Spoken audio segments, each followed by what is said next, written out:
Hey guys, Simon here bringing you more Magic Origins spoilers. In this video, I want to take a look at 3 new red creatures which have just been released. 3 creatures which I think are pretty decent at what they do. First, let's take a look at Goblin Glory Seeker, a 1/1 goblin for 1 red mana. It has Renown 1, and as long as it's renowned, it has Menace. Menace being the new keyword to represent that a creature can't be blocked except for by 2 or more creatures. So when I look at this guy, he reads as a typical 1/1 for 1, but with a huge upside. In an aggro deck, which this guy is obviously designed for, I think he'll do some work. It's all about bashing in with this thing. If the goal of your deck is to aggro them down, then you really want this guy to be a 2/2 which has to be blocked by 2 or more creatures for 1. There isn't much to say about Goblin Glory Seeker other than he does what red cards do best, deal damage. But you do actually have to manage to get in with him, and that's the hardest part. Well, I think this card's an amazing opener unless your opponent can prevent it from dealing damage, which they can do simply by playing a creature. If it never gets in, it's just a 1/1 for 1 and doesn't really add anything, which is its overall downfall. Still, I think it may have a place in some aggro decks. Not to mention, he is a goblin. Next we have Abbot of Keral Keep, another pretty cheap red creature. It's a 2/1 human monk for 1 red and 1 colorless mana. It has prowess, and when it enters the battlefield, exile the top card of your library. Until end of turn, you may play that card.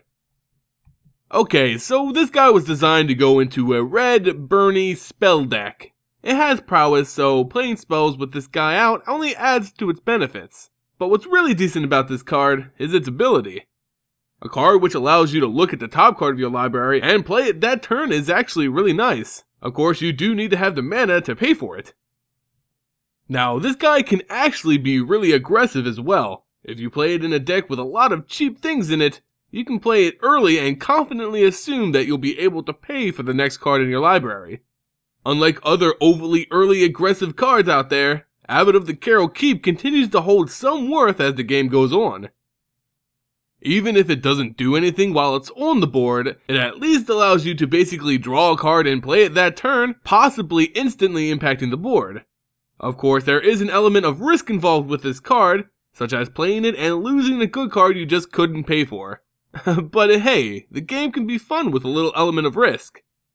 Overall, I do find it a very interesting card, but the risk of it is just not worth it to me. It may be fun to play with, but I don't think I'm gonna take that chance.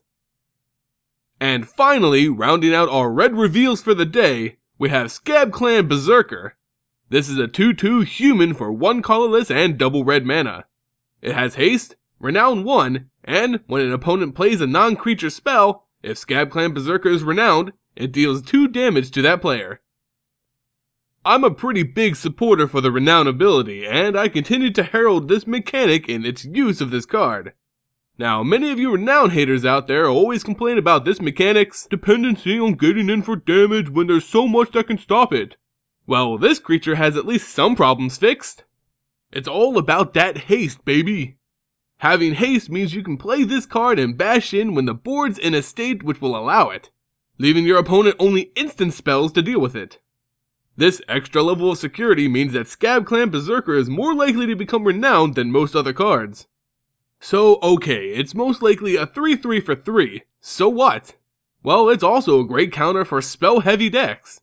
It can bash in for decent damage and continue to damage even on your opponent's turn if they try to cast spells. Really, I think this card is pretty awesome, mainly because my friend is a huge spell guy and this creature would just mess with him so much. I for one like it, and I can't wait to try it out, or at least sideboard it. So, there you go guys, just 3 new red creatures which have been spoiled for Magic Origins. Let me know what you guys think of these cards in the comments below. Remember, correcting me when I'm wrong is the only way I'll ever learn anything, so let me know your opinions. In any case, if you enjoyed the video, please give it a like and subscribe for more spoilers. As always guys, thank you so much for watching, and I'll see you next time.